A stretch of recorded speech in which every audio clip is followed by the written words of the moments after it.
பாகம் 211. தியேட்டரில் நடந்த கலேபரத்தால் பயந்து போன அவந்திகா வீட்டிற்கு வரும் வரை சோசியல் மீடியாவில் அரவிந்த் பற்றி ஏதாவது செய்தி வருகிறதா என்று பார்த்து கொண்டே வந்தாள். அவள் நினைத்தது போலவே சற்று நேரத்திற்கெல்லாம் அரவிந்தும் அவனது மனைவியும் தியேட்டருக்கு சென்றது பற்றி நிறைய போஸ்டர் வர ஆரம்பித்திருந்தது. தியேட்டரில் அவர்களை பார்த்தவர்கள், அவர்களை போட்டோ எடுக்க முயற்சித்தவர்கள் என்று பலரும் போஸ்ட் போட்டிருந்தார்கள். அவள் பார்த்த பல புகைப்படங்களில் எதுவுமே கிளியராக இல்லை. அனைத்தும் பிளர்ராகவும் சரியாக கவர் செய்யப்படாமலும் இருந்தன. எந்த போட்டோவிலும் அவந்திகா தெரியாதது அவளுக்கு மிகப்பெரிய ஆறுதலாக இருந்தது. ஆனாலும் அவளுக்கு ஒரு பதற்றம் இருந்து கொண்டே இருந்ததால் இரவெல்லாம் தூங்காமல் போனை எடுத்து பார்த்து கொண்டே இருந்தாள். அரவிந்திற்குத்தான் தன்னை நினைத்தே கடுப்பாக இருந்தது. என்ன மாதிரியான கணவன் அவன்? தன் மனைவியை சுதந்திரமாக ஒரு சினிமாவிற்கு கூட அழைத்து செல்ல முடியவில்லை. ச்சே, சாதாரண கூலி வேலை செய்யறவன் கூட எந்த பயமும் இல்லாம அவன் பொண்டாட்டி கூட எங்க வேணும்னா போக முடியும். ஆனா நான் இவ்ளோ பெரிய நடிகனா இருந்து என்ன பிரயோஜனம்? ஒரு இடத்துக்கு நிம்மதியா போக முடியுதா என்று நினைத்த அவனுக்கு சாமானிய மனிதனை பார்த்து பொறாமை வந்தது. தினமும் இல்லை என்றாலும் வாழ்க்கையில் ஒரே ஒரு நாளாவது இந்த பாடிகார்ட், முகமுடி, மீடியாக்காரர்கள் என்று யாரும் இல்லாமல் சாதாரண மனிதன் போல் வாழ்ந்துவிட வேண்டும் என தோன்றியது. இப்படியாக அன்று இரவு அவந்திகாவும் அரவிந்தும் வெவ்வேறு சிந்தனைகளில் மூழ்கி இருந்ததால் சரியாக தூங்கவில்லை. மறுநாள் காலை நேரத்திலேயே எழுந்து குளித்து கிளம்பி தன் அலுவலகத்திற்கு சென்று விட்டாள் அவந்திகா. அவள் ஆபீஸிற்குள் நுழையும் போதே டீம் 1 பரபரப்பாக செயல்பட்டு கொண்டிருந்தார்கள். ஏதோ பெரிய நியூஸ் கிடைத்துவிட்டது என்று பேசிக் கொண்டிருந்தார்கள். அங்கு என்ன நடக்கிறது, அவர்களுக்கு என்ன நியூஸ் கிடைத்தது என்று அவந்திகா அங்கேயே நின்று பார்த்து கொண்டிருக்க, சைலண்டாக அங்கு வந்த தீக்ஷி அலுங்காமல் அவந்திகாவின் கையை பிடித்து டீம் 2 ஆபீஸிற்கு அழைத்து சென்றாள். அவள் செய்கை அவந்திகாவிற்கு விசித்திரமாக இருந்தது. என்னாச்சு? இவ ஆளும் மொழியும் ஒன்னும் சரியில்லையே. நேத்து சஞ்சய் கூட லஞ்சுக்கு வெளியே போன இடத்துல ஏதோ சிக்கலை இழுத்துட்டு வந்துட்டாளா என்று அவந்திகா யோசித்துக் கொண்டிருக்க, மேடம், யார்கிட்டயோ அரவிந்த் சாரும் அவரோட வைஃபும் சேர்ந்து இருக்கிற மாதிரி போட்டோ இருக்கான், இன்டர்நெட்ல அனௌன்ஸ் பண்ணிருக்காங்க. டீம் 1 மெம்பர்ஸ் அவங்க கிட்ட பேசி இப்ப அந்த போட்டோவை வாங்கத்தான் போயிருக்காங்க. இதை கேட்டதும் அவந்திகாவிற்கு பயம் தொற்றிக் கொண்டது. விடிய விடிய எது நடக்க கூடாது என்று தூங்காமல் பயந்து கொண்டிருந்தாளோ அது இப்போது நடக்க போகிறது என்று நினைக்கையில் எப்படி அவளால் பயப்படாமல் இருக்க முடியும்? அவந்திகா அச்சத்தில் வாயடைத்து என்ன பேசுவது என்று தெரியாமல் முழித்து கொண்டிருக்க, மேடம், நேத்து ரொம்ப ரொமான்டிக்கான படத்துக்கு போயிட்டீங்களா என்ன? அதான் அப்படியே மெய் மறந்து பப்ளிக்கா சுத்தி இருக்கீங்க என்று அந்த ரணக்களத்திலும் குதூகலமாக கண்ணடித்து கேட்ட தீக்ஷி அவந்திகாவிடமிருந்து எந்த பதிலும் வராததை பார்த்து, நைட்ல இருந்து எங்க பார்த்தாலும் உங்க நியூஸ் தான் மேடம் போயிட்டு இருக்கு. நான் அரவிந்த் சார் ஒய்ஃப பார்த்தேன். அவங்க அப்படி இருந்தாங்க, இப்படி இருந்தாங்கன்னு ஒவ்வொருத்தர் போஸ்ட்லயும் கதையா அளந்து விட்டுட்டு இருக்காங்க. நல்ல வேளை யார்கிட்டையும் கிளியரான போட்டோ இல்ல. ஒருவேளை டீம் 1 கிளியரா நீங்களும் அரவிந்த் சாரும் இருக்கிற போட்டோவை கொண்டு வந்துட்டாங்கன்னா என்ன பண்றது மேடம்? நீங்க இப்போ உங்க கல்யாணத்தை வெளியே சொல்றதுக்கு தயாரா இருக்கீங்களா?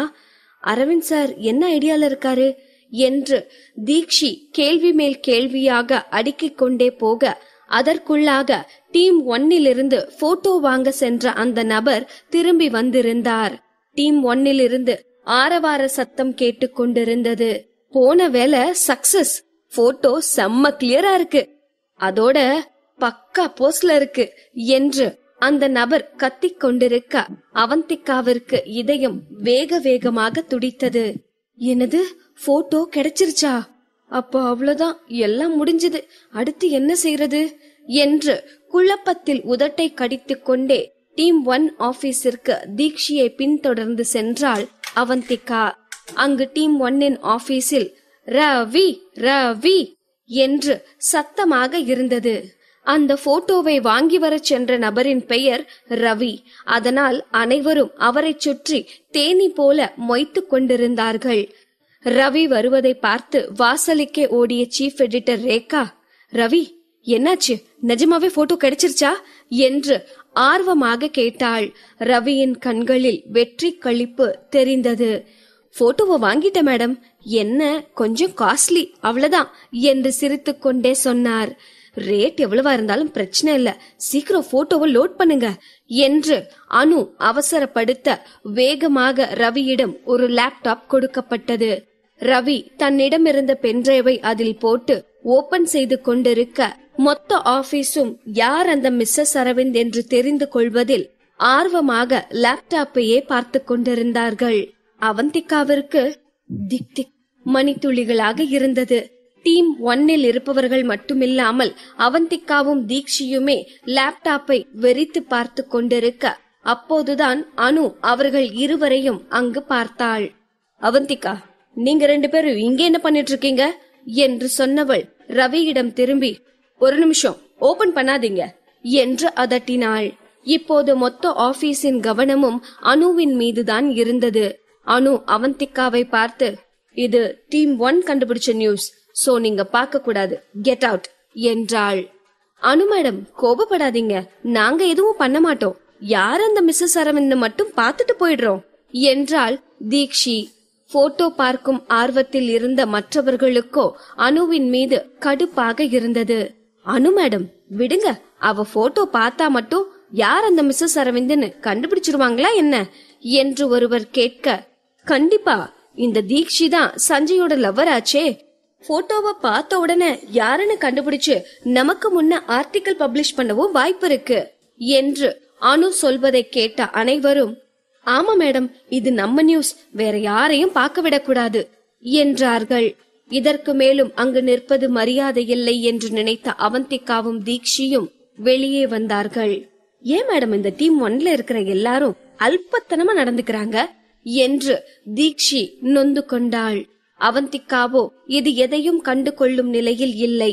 அவள் எதையோ யோசித்துக் கொண்டிருக்க அவள் தோள்களை தொட்டு குலுக்கிய தீக்ஷி, மேடம் நேத்து என்னதான் நடந்துச்சு, நிஜமாவே உங்களை யாராச்சும் போட்டோ எடுத்துட்டாங்களா என்ன என்று கேட்டாள். அது நேத்து நாங்க பப்ளிக் தியேட்டர்ல படம் பார்க்க போனோம், கூட்டம் கொஞ்சம் ஜாஸ்தியா இருந்துச்சு என்று அவந்திகா முகத்தை பாவமாக வைத்துக்கொண்டு சொல்ல தோள்களை குலுக்கிய தீக்ஷி, சுத்தம், ஆனாலும் மேடம் உங்க 2 பேருக்கும் தைரியம் கொஞ்சம் ஜாஸ்தி தான் என்று சொன்னவள் ஒரு நிமிடம் யோசித்துவிட்டு, மேடம் எனக்கு என்னமோ அரவிந்த் சார் உங்க 2 பேர் மேரேஜ் பத்தி வெளியே சொல்லலாம்னு முடிவு பண்ணிட்டாருன்னு நினைக்கிறேன். மேடம் உங்களுக்கு ஒண்ணு தெரியுமா, சஞ்சய் கிட்ட கேர்ள் ஃபிரெண்ட் போட்டோவை பப்ளிக்கா ரிலீஸ் பண்ண சொல்லி ஐடியா கொடுத்ததே அரவிந்த் சார் தானா. சோ அவரும் உங்க மேரேஜ பத்தி வெளியே சொல்லலாம்னு முடிவு பண்ணிட்டாரு போல என்று குதூகலமாக சொன்னாள் தீக்ஷி. அவந்திகாவிற்கும் தீக்ஷி சொல்வது போல் அரவிந்த் தங்களது திருமணத்தை வெளிப்படையாக அறிவிக்கும் முடிவுக்கு வந்துவிட்டான் என்றே தோன்றியது. இதை நினைக்கையிலேயே அவளுக்கு சந்தோஷமாக இருந்தது. அனைவருக்கும் அறிவித்துவிட்டால் இவள் அந்த வேண்டாத அக்ரிமெண்ட் பற்றியோ டைவர்ஸ் பற்றியோ நினைத்து கவலைப்பட தேவையில்லை என்று நினைத்தவள் உடனே அரவிந்திற்கு போன் செய்தாள். அரவிந்த், நேத்து நம்மள யாரோ ஃப்ரண்ட்ல இருந்து ஃபேஸ் தெரியற மாதிரி கிளியரா போட்டோ எடுத்திருக்காங்கன்னு நினைக்கிறேன், இப்போ என்ன பண்றது என்று பரபரப்பாக கேட்டாள். அவர்கள் கல்யாணத்தை எல்லோருக்கும் தெரியப்படுத்தி விடலாம் என அவன் சொல்ல வேண்டும் என்று அவள் மனம் ஏங்கியது. வாய்ப்பில்ல அவந்திகா, யாரும் உன் ஃபேஸ் தெரியற மாதிரி போட்டோ எடுத்திருக்க முடியாது என்று அவன் உறுதியாக சொன்னான். ஏனென்றால் கூட்டத்திலிருந்து அரவிந்த் என்று முதல் குரல் கேட்டதுமே அரவிந்த் தான் அணிந்திருந்த தொப்பியை எடுத்து அவந்திகாவின் தலையில் அணிவித்தான்.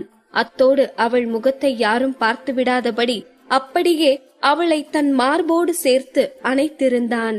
அது மட்டுமல்லாமல் அந்த சினிமா தியேட்டருக்குள் நுழையும் முன்பே சிசிடிவி இல்லாத வழியாக பார்த்துத்தான் சென்றார்கள். அதனால் யாராலும் அவள் முகம் தெரியும் அளவிற்கு போட்டோ எடுத்திருக்க முடியாது என்பதை அவனால் உறுதியாக சொல்ல முடியும். இல்ல அரவிந்த், டீம் 1 ஒரு போட்டோ வாங்கிட்டு வந்திருக்காங்க, அதுல மிஸ்ஸஸ் அரவிந்தோட ஃபேஸ் தெளிவா தெரியுதுன்னு சொல்லிட்டு இருக்காங்க. நிஜமாவே அவங்களுக்கு உண்மையான போட்டோ கிடைச்சிருந்துச்சுன்னா? அவள் குரலில் அவ்வளவு படபடப்பு தெரிந்தது. அரவிந்தின் பதிலுக்காக காத்திருந்தவள் அரவிந்த் எதுவும் சொல்லாததால், ஒருவேளை அவங்க உண்மைய கண்டுபிடிச்சிட்டாங்கன்னா நான் என்ன பண்றது? நான் தான் மிஸ்ஸஸ் அரவிந்த்னு சொல்லிரட்டுமா? இல்ல இன்டர்வியூக்காக தான் நான் உங்க கூட இருந்தேன்னு ஏதாவது சொல்லி சமாளிக்கட்டுமா? அப்படியே இன்டர்வியூன்னு சொன்னாலும் ஏன் நம்ம மூவிக்கு போகணும்னு கேட்டாங்கன்னா என்ன பண்றது? அப்படியே நம்ம தியேட்டர்ல பாத்துக்கிட்டோம்னு சொன்னாலும் அப்புறம் நீங்க ஏன் என்ன கட்டி பிடிச்சு கூட்டிட்டு போனீங்கன்னு கேட்டா என்ன சொல்லட்டும் என்று அவந்திகா பேசிக்கொண்டே போக அரவிந்திற்கு அவள் குரலில் இருக்கும் ஏக்கமும் எதிர்பார்ப்பும் தெளிவாக தெரிந்தது. எல்லா பெண்களுக்குமே ஊரறிய தன் கணவனோடு கைகோர்த்து செல்ல வேண்டும் என்ற ஆசை இருக்கும் தானே. அத்தோடு சமீப காலமாக நடக்கும் நிகழ்வுகளும் அரவிந்தை பெரிதாக பாதித்திருந்தது. முக்கியமாக எப்போது இந்த சூர்யாவை பார்த்தானோ அப்போதிருந்தே அவந்திகா என்னோட பொண்டாட்டி என்று இந்த உலகிற்கே கேட்கும்படி கத்தி சொல்ல வேண்டும் என்ற எண்ணம் அவனுக்குள் தோன்ற ஆரம்பித்திருந்தது. அவந்திகா இல்லாமல் இந்த ஜென்மத்தில் அவனுக்கு ஒரு வாழ்க்கை இல்லை. அப்படி இருக்கையில் இன்னும் ஏன் இந்த திருமணத்தை மறைத்து வைத்திருக்க வேண்டும் என்று நினைத்தவன், அவந்திகா என்றான் அழுத்தமான குரலில்.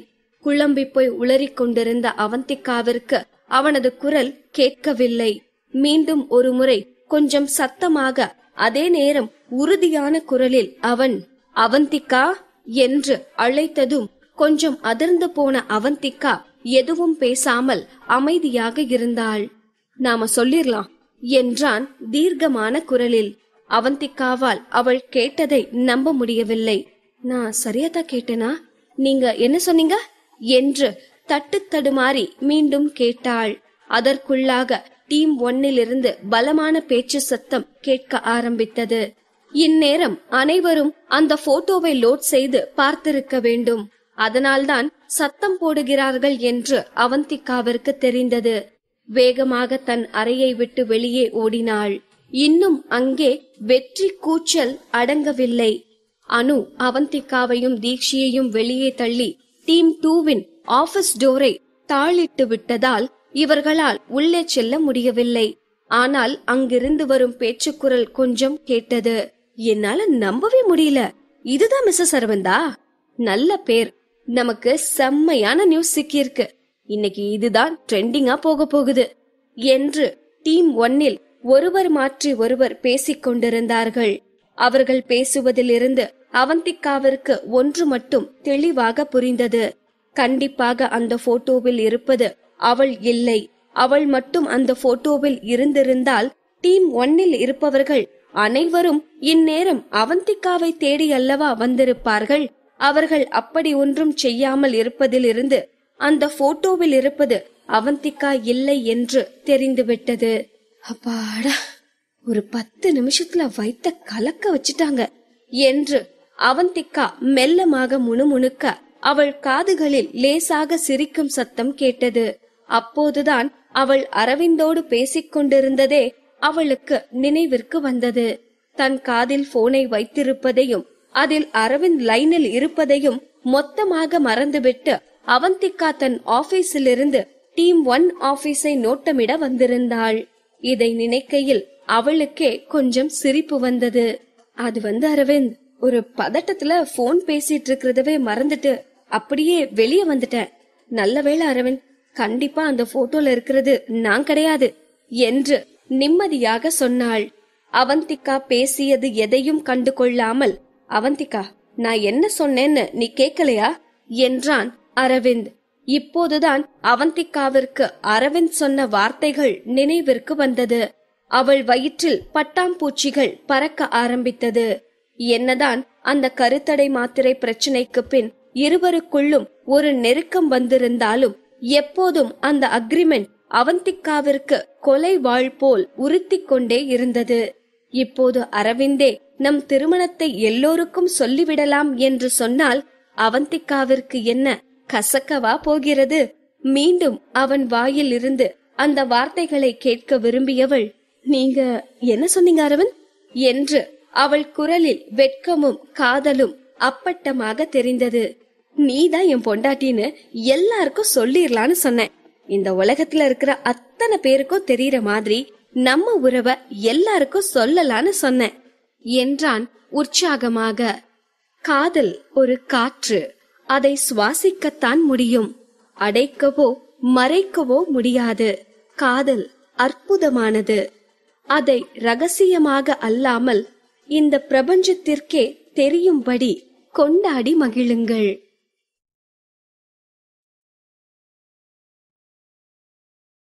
பாகம் 212. இத்தனை நாட்களாக அவந்திகா எதற்காக ஏங்கி தவித்தாலோ அந்த வார்த்தையை அரவிந்த் சொல்லிக் கொண்டிருந்தான்.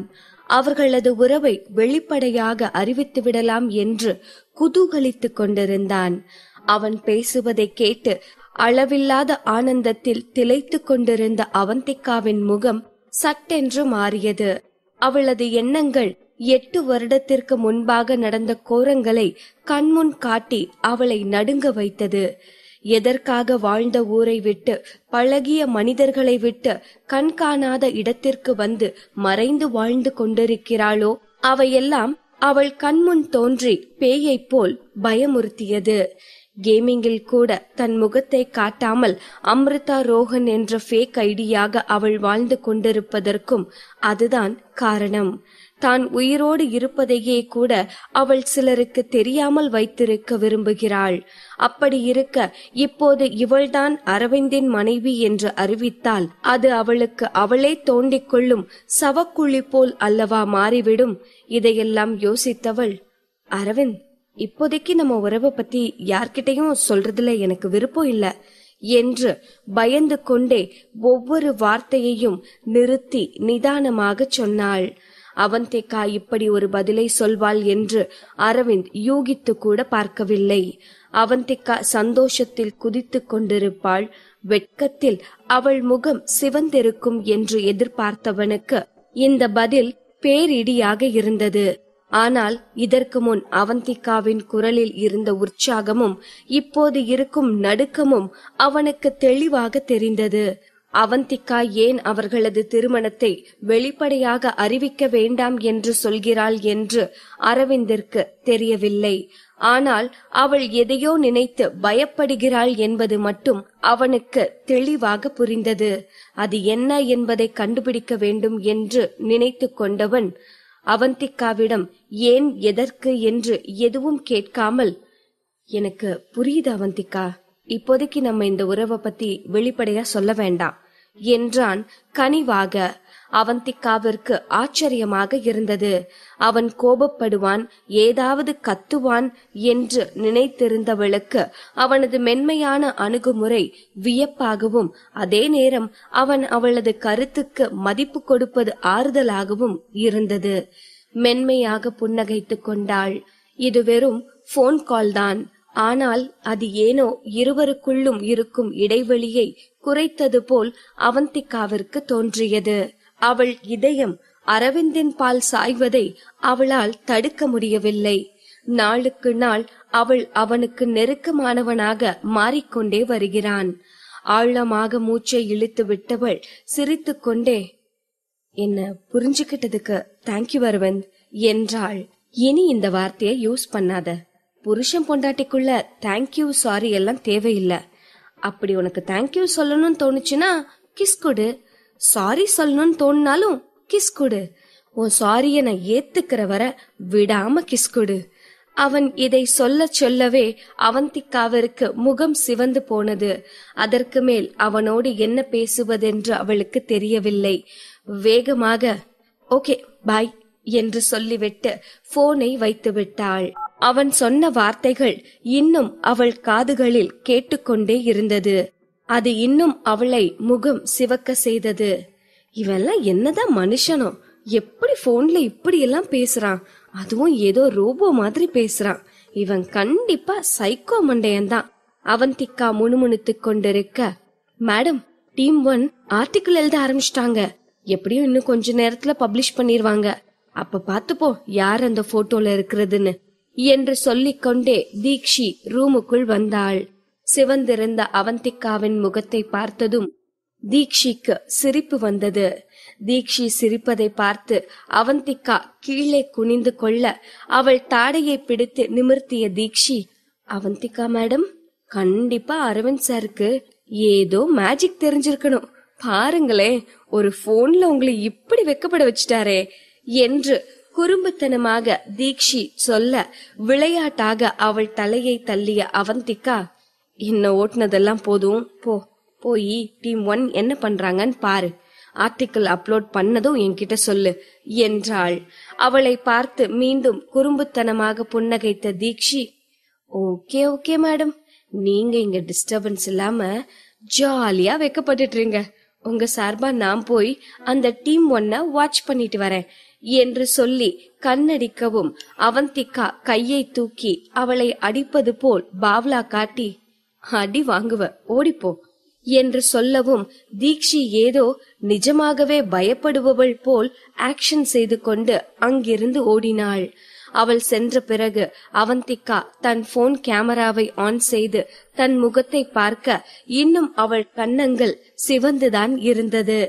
அரவிந்தை நினைத்து தனக்குத்தானே சிரித்து கொண்டாள். இங்கே டீம் 1 இவர்கள் நினைத்தது போலவே அடுத்த அரை மணி நேரத்தில் ஆர்டிக்கிள் எழுதி அப்லோட் செய்திருந்தார்கள். அவந்திகா மேடம், ஆர்டிக்கிள் வந்துருச்சு, சீக்கிரம் ஓபன் பண்ணி பாருங்க, யார் இந்த பொண்ணு, உங்களுக்கு இவ்வளவு தெரியுமா என்று தீக்ஷி தன் போனை எடுத்துக்கொண்டு அவந்திகாவிடம் வர அதற்குள்ளாக அவந்திகா தன் கம்ப்யூட்டரில் அந்த ஆர்டிக்கிளை ஓபன் செய்திருந்தாள். ஓபன் செய்ததும் அவளுக்கு முதலில் தெரிந்தது அந்த புகைப்படம்தான். அந்த போட்டோ முந்தைய நாள் தியேட்டரில் எடுத்தது கிடையாது. அது ஒரு ஹோட்டல் வாசலில் எடுக்கப்பட்டிருந்தது. அரவிந்தும் அந்த பெண்ணும் படியேறி கொண்டிருப்பது போல் இருந்தது. அந்த பெண் கால் இடறி ஒரு புறமாக சாய்ந்திருக்க அவளை கீழே விழாமல் அரவிந்த் அந்த பெண்ணின் கையை பிடித்திருந்தான். அதில் அரவிந்த் கெத்தாகவும் அந்த பெண் நளினமாகவும் இருந்தார்கள். அந்த புகைப்படம் பார்ப்பதற்கே கண்களுக்கு விருந்தாக இருந்தது. அந்த புகைப்படத்தை பார்த்ததும் அவந்திகாவின் கண்கள் சுருங்கியது. வாய் நேத்ரா என்று முணுமுணுத்தது. ஆம், அந்த புகைப்படத்தில் அரவிந்தோடு இருந்தது நேத்ராதான். எப்ப அரவிந்த் நேத்ராவை ஹோட்டலுக்கு கூட்டிட்டு போனாரு என்று அவந்திகா யோசித்துக் கொண்டிருக்கும் போதே அரவிந்திடமிருந்து போன் வந்தது. அவந்திகா போனை அட்டெண்ட் செய்ததும் அரவிந்த் ஹலோ கூட சொல்லவில்லை. 2 நாளைக்கு முன்ன நேத்ராவை நான் ஒரு டைரக்டரை மீட் பண்றதுக்காக அந்த ஹோட்டலுக்கு கூட்டிட்டு போனேன். ஆனா இப்படி போட்டோல மாட்டுவோன்னு நான் நினைக்கவே இல்ல. அது ரொம்ப சேஃபான ஹோட்டல் தான். அப்படி இருக்கையில எப்படி போட்டோ எடுத்தாங்கன்னு தெரியல. அரவிந்த் ஏன் தன்னிடம் இதெல்லாம் சொல்கிறான் என்று அவந்திகாவிற்கு புரியவில்லை. அவன் யாருடன் வேண்டுமானாலும் எங்கு வேண்டுமானாலும் செல்லலாம். அதெல்லாம் எதற்கு அவளிடம் சொல்ல வேண்டும் என்று யோசித்தவளுக்கு, ஒருவேளை நான் இந்த போட்டோ பார்த்துட்டு ஃபீல் பண்ணுவேன்னு இப்படி எல்லாம் சொல்றாரோ என்று தோன்றியது. இப்படி நினைக்கும் போதே அவளுக்கு சந்தோஷமாக இருந்தது. இத நீங்க சொல்லணும்னு அவசியம் இல்ல அரவிந்த், எனக்கு தெரியும் உங்களை பத்தி. அவந்திகாவின் இந்த பதிலே அரவிந்திற்கு போதுமானதாக இருந்தது. அதற்கு மேல் எதுவும் பேசாமல் போனை வைத்து விட்டான். இங்கே டீம் 2வில் இருந்த அனைவரும் வெற்றி கொண்டாட்டத்தில் இருந்தார்கள். இருக்காதா பின்ன. தற்போதைக்கு சினிமா நியூஸ் பொறுத்தவரை மிஸ்ஸஸ் அரவிந்த் என்னும் டாபிக் தங்க முட்டையிடும் வாத்து போன்றது. எப்போது அந்த டாபிக்கை எடுத்தாலும் வியூஸ் வந்து குவியும். இப்போது லட்சக்கணக்கில் எகிரி கொண்டிருக்கிறது. இத்தனைக்கும் அவர்கள் அந்த ஆர்டிக்கிளில் பெரிதாக ஒன்றும் எழுதவில்லை. இந்த பெண் பிரபல நடிகரின் மனைவியாக இருக்க வாய்ப்புள்ளது என்றுதான் எழுதியிருந்தார்கள். அதுவும் அவர்கள் எந்த இடத்திலும் அரவிந்த்ராஜ் என்று குறிப்பிடவில்லை. ஏனென்றால் இந்த சினிமா நியூஸ் ரிப்போர்ட்டிங்கை பொறுத்தவரை 50% உண்மை, 50% கதையுமாகத்தான் இருக்கும். அதிலும் சில நேரங்களில் 100% கதையாகத்தான் இருக்கும். அப்படி இருக்கையில் நேரடியாக அந்த நடிகர்களின் பெயர்களையே போட்டால் அந்த ரிப்போர்ட்டருக்கும் ரிப்போர்ட்டிங் ஏஜென்சிக்கும் தான் சிக்கல். அதனால் சிக்குவானா இந்த சீனா தானா என்பது போல ரிப்போர்ட்டர்கள் எந்த நியூஸிலும் சம்பந்தப்பட்டவர்களின் பெயரை போடுவதில்லை. அந்த பிரபலத்தின் முதல் எழுத்தோ அல்லது அவர்களின் பெட் நேமோதான் பத்திரிகையில் குறிப்பிடப்பட்டிருக்கும். அதுபோல்தான் இன்றும் அரவிந்தின் பெயர் அந்த ஆர்டிக்கிளில் எந்த இடத்திலும் குறிப்பிடப்படவில்லை. அரவிந்தின் பெயர் எந்த இடத்திலும் குறிப்பிடப்படாத போது அரவிந்த் இந்த செய்தியை மறுத்து இவள் மிஸ்ஸஸ் அரவிந்த் இல்லை என்று போஸ்ட் செய்தால் அது வாலண்டியராக வம்பை தூக்கி பாக்கெட்டுக்குள் போட்டது போல் ஆகிவிடும். அது மட்டும் இல்லாமல் நேத்ரா இப்போதுதான் சினிமாவிற்குள் நுழைந்திருக்கிறாள். இப்போது எடுத்ததும் இந்த போட்டோவிற்கு மறுப்பு தெரிவித்தால் நேத்ரா தான் பாப்புலர் ஆவதற்காக இப்படி ஒரு போட்டோவை திட்டமிட்டு எடுத்திருக்கிறாள் என்று அவள் பெயர் கெட்டுவிடும். அதற்காக அவன் இந்த விஷயத்தை அப்படியே கண்டு கொள்ளாமல் விட்டுவிடவும் முடியாது. அப்படி விட்டுவிட்டால் நேத்ராதான் அரவிந்தின் மனைவி என்று முத்திரை குத்தி விடுவார்கள். இப்படி பலவாறாக யோசித்தவனுக்கு நேத்ரா தனது ட்விட்டர் அல்லது ஃபேஸ்புக்கில் அரவிந்த் தனது சகோதரன்தான் என்பதை போஸ்ட் செய்வதுதான் சரியான வழியாக தோன்றியது. மீண்டும் அவந்திகாவிற்கு போன் செய்தவன் இந்த ஐடியாவை அவளிடம் சொல்லிவிட்டு, சாரி அவந்திகா, இந்த போட்டோ உன்னை ஹர்ட் பண்ணிருக்கும்னு எனக்கு தெரியும் என்றான் சோகமாக. அவந்திகாவிற்கு ஒன்றும் புரியவில்லை. இந்த போட்டோ ஏன் என்ன ஹர்ட் பண்ண போகுது என்று யோசித்தவள் கொஞ்ச நேரம் அரவிந்தோடு விளையாடலாம் என்று நினைத்து, ஆமா, பார்த்ததும் கொஞ்சம் கஷ்டமா இருந்ததுதான், அத நீங்க எப்படி சரி பண்ண போறீங்க என்றால் குரலை சோகமாக மாற்றிக்கொண்டு. என்ன வேணும் என்று அரவிந்த் கேட்கவும் என்ன கேட்கலாம் என்று கண்களை சுழற்றி யோசித்துக் கொண்டிருக்க, நான் வேணும்னா இதுக்கான காம்பன்சேஷனை இன்னைக்கு நைட் பெட்ல கொடுக்கவா என்றான் ஹஸ்கி வாய்ஸில். சி ஃப்ராடு என்று சொன்னவள் சட்டென்று போனை வைத்து விட்டாள். மீண்டும் அவளது முகம் வெட்கத்தில் சிவந்து போய்விட்டது. இன்னைக்கு இந்த அரவிந்துக்கு என்னதான் ஆச்சு? கொஞ்சம் கூட சரியே இல்லையே. எப்ப பாரு என்னை ஏதாவது பண்ணி விட்டுறான் என்று அவனை திட்டிக் கொண்டே வேலையை பார்த்தாள் அவந்திகா. அன்று மாலை எப்போதும் போல் அவந்திகாவிற்காக அவளது ஆபீஸ் வாசலில் அரவிந்த் காத்து கொண்டிருந்தான். அவந்திகா ஆபீஸை விட்டு கிளம்பிய போது தற்செயலாக அனுவும் லிப்டில் ஏறினாள். லிப்டினுள்ளே அவந்திகாவை பார்த்தவள் நக்கலாக சிரித்துக் கொண்டே, அப்புறம் அவந்திகா, இன்னைக்கு மிஸ்ஸஸ் அரவிந்த் யாருன்னு எல்லாருக்கும் தெரிஞ்சிருச்சு. இப்போ அரவிந்தோட கள்ளக்காதலியான நீ எப்படி ஃபீல் பண்ற? இதை கேட்டதும் அவந்திகாவிற்கு சுர் என்று கோபம் மண்டைக்கு ஏறியது. கட்டுப்படுத்திக் கொண்டு அனுவை நேராக பார்த்தவள், நான் எப்படி ஃபீல் பண்ணணும்னு நீ நினைக்கிற என்றாள். அவந்திகாவை பார்த்து உச்சி கொட்டியவள், அவந்திகா, உன்னை நினைச்சா எனக்கு பாவமா இருக்கு. எல்லாம் தெரிஞ்சிருந்தோம் ஒண்ணுமே நடக்காத மாதிரி உன்னை நீயே ஏமாத்திட்டு இருக்க பாத்தியா? உண்மையில மிஸ்ஸஸ் அரவிந்த் பார்த்ததும் நீ பயந்து போயிருப்ப. அத்தோட பார்த்தேல, மிஸ்ஸஸ் அரவிந்த பார்த்தா சாதாரண வீட்டு பொண்ணு மாதிரி தெரியல, நல்ல செல்வாக்கான வீட்டோட பொண்ணாத்தான் இருக்கணும் என்று சொல்லிவிட்டு சத்தமாக சிரித்தவள் அவந்திகா பக்கமாக சாய்ந்து அவள் காதருகே சென்று, அவ்வளவுதான் அவந்திகா, இனி நீ காலி என்று கிசுகிசுப்பான குரலில் சொன்னாள். அனு பேசியதை கேட்டு அவந்திகாவிற்கு ஆத்திரமாக வந்தது. அனு, நான் உனக்கு ஒரு ஃப்ரீ அட்வைஸ் சொல்றேன், கேட்டுக்கோ. நீ மத்தவங்க விஷயத்துல மூக்க நுழைக்கிறத நிறுத்திட்டு உன்னை பத்தி யோசிக்க ஆரம்பி. இதுக்கு மேலையும் என் விஷயத்துல தலையிட்டா அப்புறம் உன்னோட மேனேஜிங் எடிட்டர் பத்தி நான் ஊருக்கே சொல்ல வேண்டி வரும். இதை கேட்ட அனுவிற்கு அவமானத்தில் முகம் கருத்தது. அவந்திகா, நீ என்ன பேசுறேன்னு தெரிஞ்சுதான் பேசுறியா? அடுத்தவ புருஷன் கூட சுத்துறது உனக்கு கொஞ்சம் கூட வெக்கமா இல்லையா என்று கத்தினாள். இங்க பாரு, நீ இன்னமும் திருந்தலனா நான் வார்த்தையா சொன்னத செயல்ல காட்ட வேண்டி வரும் என்று சொல்லிவிட்டு அவந்திகா அரவிந்தின் காரை நோக்கி நடந்தாள்.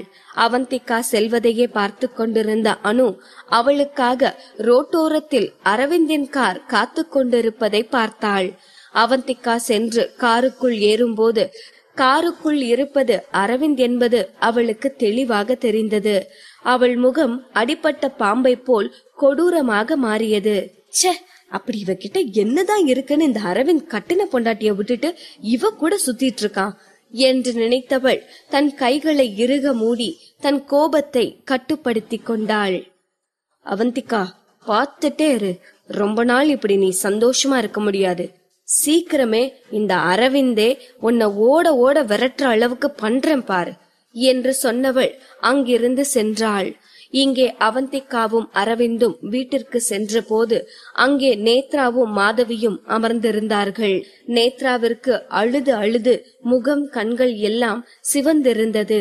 ஏதோ தன் அம்மாவிடம் அடி வாங்கிய சின்ன குழந்தை போல் பார்ப்பதற்கே பாவமாக அமர்ந்திருந்தாள். வாசலில் அவந்திகாவையும் அரவிந்தையும் பார்த்ததும் தான் மாதவிக்கு நிம்மதியாக இருந்தது. பொம்மி, ஒரு வழியா நீங்க வந்துட்டீங்களா? சீக்கிரம் வந்து இந்த நேத்ராவை சமாதானப்படுத்துங்க. என்னால முடியல. மதியத்துல இருந்து இந்த பொண்ணு விடாம அழுதுட்டே இருக்கா என்று சொன்ன மாதவியின் கண்களில் அவ்வளவு வலி தெரிந்தது. எந்த நியூஸ் ஏஜென்சி அரவிந்தையும் நேத்ராவையும் பத்தி தப்பா எழுதுச்சோ அந்த ஏஜென்சி உருப்படாம போகட்டும். இவங்க எழுதுனதால நேத்ரா தான் ரொம்ப பாவம். அவங்களுக்கெல்லாம் கொஞ்சம் கூட மனசாட்சியே இருக்காதா என்று மாதவி நியூஸ் ஏஜென்சியை சபிக்க ஆரம்பித்தாள். இதையெல்லாம் பார்த்து அவந்திகா எதுவும் பேசாமல் அமைதியாகவே இருந்தாள். அண்ணி, நான் இப்படி எல்லாம் ஆகும்னு நினைக்கவே இல்ல. அன்னைக்கு அந்த டைரக்டரை பாக்குறத நினைச்சு நான் ரொம்பவே பதட்டமா இருந்தேன். அதான் படியறையில ஸ்லிப் ஆயிட்டேன். அண்ணா நான் கீழே விழாம இருக்கணும்னு தான் என் கைய பிடிச்சாரு. ஆனா இந்த மீடியாக்காரங்க அத வேற மாதிரி எழுதிட்டாங்க என்று சொன்னவள் மீண்டும் தேம்பி தேம்பி அழ ஆரம்பித்தாள். அவந்திகாவிற்கு ஏதோ உறுத்தலாக இருந்தது.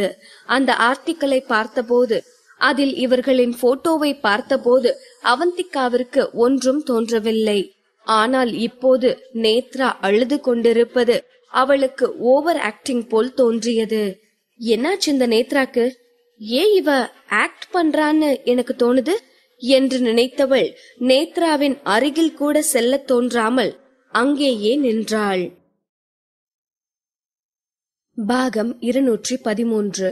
அரவிந்தும் அவந்திகாவும் வீட்டிற்கு வர அங்கே நேத்ரா இன்று காலையில் அவளையும் அரவிந்தையும் இணைத்து வந்திருந்த ஆர்டிக்கலை நினைத்து அழுது கொண்டிருந்தாள். அவந்திகாவிற்கு ஏனோ அவள் ஓவர் ரியாக்ட் செய்வதாக தோன்றியது. எதையோ மறைப்பதற்காக இப்படி அழுது டிராமா செய்கிறாள் என்று தோன்றியது. ஆனால் அது என்னவாக இருக்கும் என்று அவளால் யூகிக்க கூட முடியவில்லை. ச்சே, அவந்திகா பாவம், அவ ரொம்ப இன்னசென்ட். இது வெறும் நியூஸ் தானன்னு அவளால எடுத்துக்க முடியல. அதுவும் இல்லாம நீ ஏதும் தப்பா நினைச்சிருவியோன்னு தான் அவ பயந்து அழுதுட்டு இருக்கா. அவளை போய் சந்தேகப்படலாமா? என்ன இருந்தாலும் அவ அரவிந்தோட தங்கச்சி. அவளை போய் அவனோட வைஃப்னு சொல்லி ஊருக்கு தெரியற அளவுக்கு போட்டோ போட்டா அவளுக்கு கஷ்டமா தானே இருக்கும் என்று நினைத்தவள் அரவிந்தை பார்த்தாள். அரவிந்தும் நேத்ராவைத்தான் பார்த்து கொண்டிருந்தான்.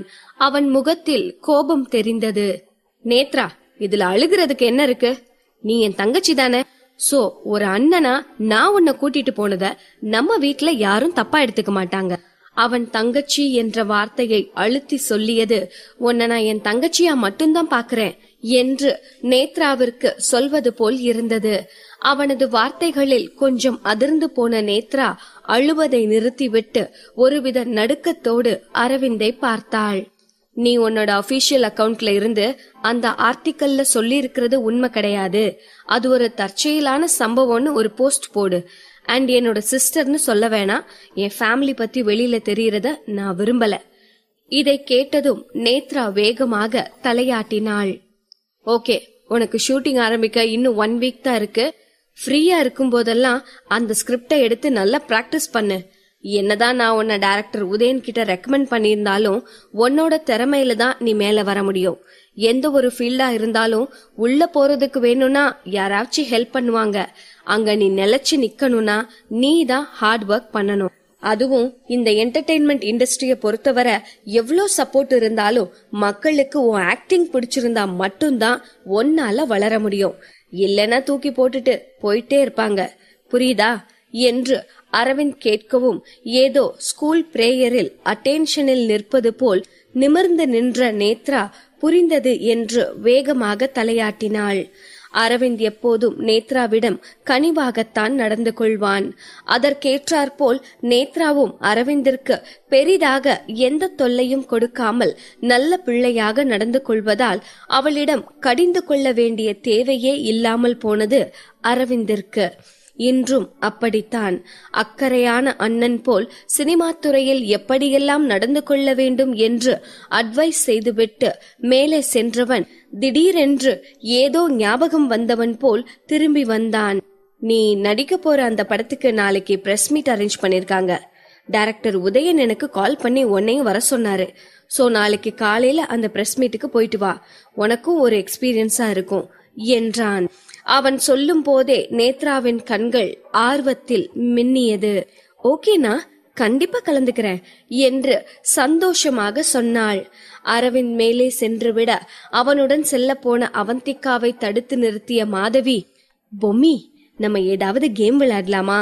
நம்ம 2 பேரும் கேம் விளையாண்டு ரொம்ப நாள் ஆச்சு என்று சொல்லவும் அவந்திகா சிரித்துக்கொண்டே சரி என்றாள்.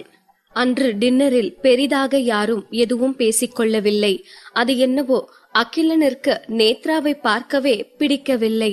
என்னதான் மாதவியை அவனுக்கு பிடித்திருந்தாலும் நேத்ராவை பிடிக்காததால் மாதவியும் நேத்ராவும் இந்த வீட்டிற்கு வரும்போது அவன் அறையை விட்டே வெளியே வருவதில்லை. ஒவ்வொரு முறை மாதவி வீட்டிற்கு வந்ததும் அகிலனின் அறைக்கு சென்று ஏதாவது பேசிவிட்டுத்தான் வருவாள். மாதவிக்கு அவந்திகாவின் பிளாஷ்பேக் பற்றியெல்லாம் எதுவும் தெரியாது. ஆனால் அவந்திகாவின் பெற்றோர் உயிரோடு இல்லை என்பது மட்டும் அவளுக்கு தெரியும். தாய் தந்தை இல்லாத பையன், அத்தோடு அவன் உடல்நிலையும் இப்படி இருப்பதால் மாதவி எப்போதும் அகிலனிடம் கனிவாகவும் கருணையோடும் நடந்து கொள்வாள். இப்போது சாப்பிடும் போதும் அப்படித்தான்.